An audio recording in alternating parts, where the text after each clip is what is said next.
Hello, you've caught me thinking about how lucky we all are to be alive right now. Oh, cool. The pound's now worth 4 baked beans. Yeah, ignoring politics, economics and the impending irreversible devastation of the floating space rock we call home, 2017 is a great time to be alive, mainly because games. They're bigger, slicker, prettier and more immersive than ever before, wowing us with innovation after innovation, capturing the micro-level subtleties of actors' performances and letting us fight tortoises the size of a mountain. In addition to this, there are games that strip out all the fancy stuff and take us back to where it all began. Games that push the medium forward while wearing its history like a badge of honour. Games that make you feel like a 7-year-old kid in an arcade again, begging your mum for a pocket money advance so you could fail to beat Street Fighter 2 another 16 times.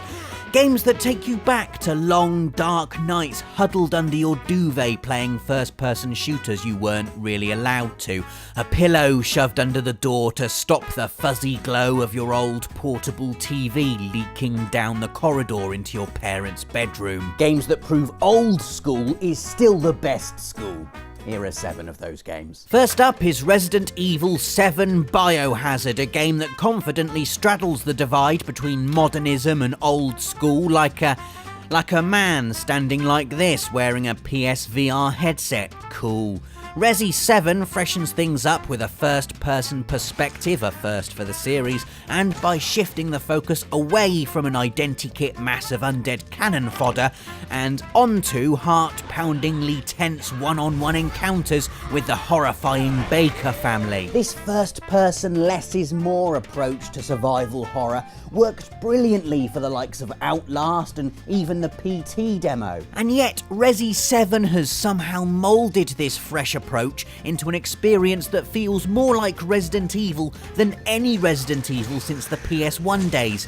You're no longer a mountain of muscle with 6 Uzis and a rocket launcher, but a regular guy who finds himself trapped, mutilated and fighting to survive against odds that seem at best bad, at worst completely impossible. Have you seen how dark this place is? Oh my god, how is he still alive? The fear is well and truly back with Resident Evil 7. The fear of what's around the next corner. The fear of running out of ammo. The fear of opening that door in case there's something disgusting behind it. But you go for it anyway, because what if it's a save room? Oh, thank God, you beautiful, non-dangerous, ammo-filled 4 walls from heaven, you. I think I'll just stay here. But then you don't, because Resi 7 has been perfectly designed to be ever so slightly more compelling than it is scary. And it is bloody scary. You have to push on. The game almost sadistically drip-feeds you keys, weapons, bits of stuff that goes together to make better bits of stuff that then solves puzzles, all while mad, unkillable nutjobs shadow your every footstep equipped with shovels, lanterns, and some really unsettling dialogue. It won't be long before I find you and kill you. Cool, it won't be long before I conserve my ammo and run away. Hey, look, it's Dave. What are you playing there, Dave? A JRPG. A JRPG called Ni no Kuni Wrath of the White Witch, a game so good even Dave overcame his irrational fear of anything remotely turn-based to see what all the fuss was about. The fuss, worldwide critical acclaim, over 1 million sales, multiple industry awards, was about a game with a heartwarming story, likeable characters, a gorgeous, fully explorable world, an enigmatic villain, and a searing soundtrack. Everything, basically, that made me fall head over heels in love with the likes of Final Fantasy, Breath of Fire, Dragon Quest, Star Ocean, Grandia, and the Tales series back in the day.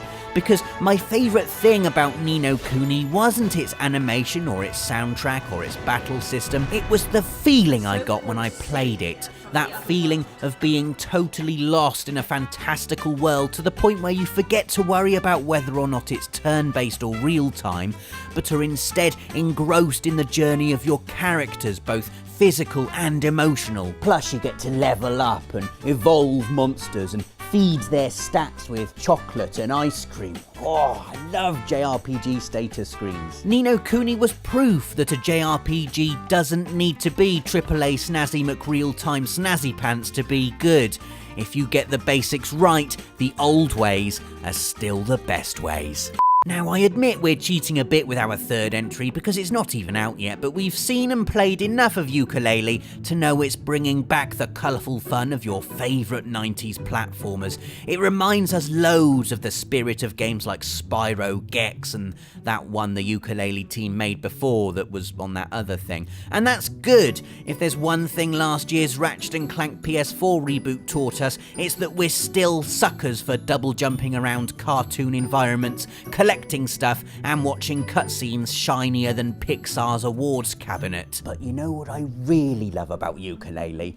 It's that funny way they talk. You know, it's not real words, it's 90s platformer gobbledygook helpfully translated by subtitles, but I love it. It sort of helps your brain engage with the wonderful nonsense of the game's world, and lets you think, yeah, double jumps, spinny roll attacks, chameleon bat combos, all perfectly feasible. Plus, I like to imagine the voice actors really getting into character as they voice the lines. Do you guys want to go for one? Yeah.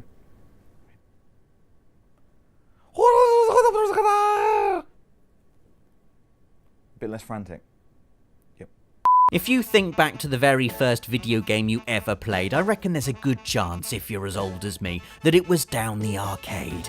They had their own gravitational pull, those places, didn't they? Clawing hundreds of backwards baseball cap-wearing teenagers off the high street and into their neon-lit depths and never letting them go. There was this one game I can't even remember the name of, and my dad wouldn't let me have a go on it anyway, so I just used to hold the sticks and watch the rolling demo playing in front of me and pretended I was saving the world. It was a side-scrolling shmup with spaceships in it, and when I saw Resogun, our fourth entry, for the first time, it took me right back. Except now I could actually experience the magic for myself, the elation of swerving through a wall of enemy projectiles before unleashing an attack that beamed half the screen into wherever it is spaceships go when they die. There are no frills on Resogun. I mean, it looks wonderful, it sounds like a 90s rave, and it smashes more particles together than the Large Hadron Collider, but what I mean is, it's just you shooting stuff. And then at the end, a boss bigger than Logic comes along and you shoot that too. And then you get to the next level and shoot more stuff, only this time faster.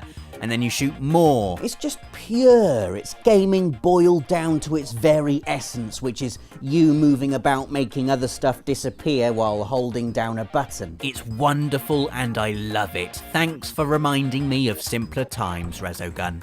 Our next entry, 2016's Doom, is also pure and also about shooting stuff, while at the same time being as insanely fast and wonderfully grotesque as the 1993 original, a game I smuggled past my mum by borrowing it from a mate and hiding the disc inside the box for Gran Turismo. Robert, that sounds an awful lot like one of those shooting games. No, it's just all the cars backfiring. She must have known. Anyway, 2016 Doom is every bit as gorgeous and spectacular as any modern shooter, the big difference being in many modern shooters, you run around killing stuff while the spectacle happens around you, whereas in Doom, the killing is the spectacle, just like it used to be. There's no hiding behind cover here, you're in, bang bang, glory kill, pick up some med packs and armour, out again.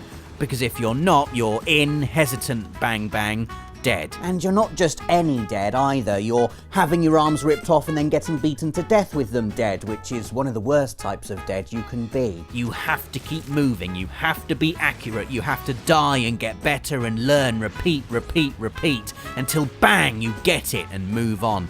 Doom is an old school skeleton wrapped in modern muscle, and damn it's good. Our penultimate entry this week is Hyper Light Drifter, a gorgeous action RPG from indie developer Heart Machine that's all about top-down world exploration and brutally fast and unforgiving combat.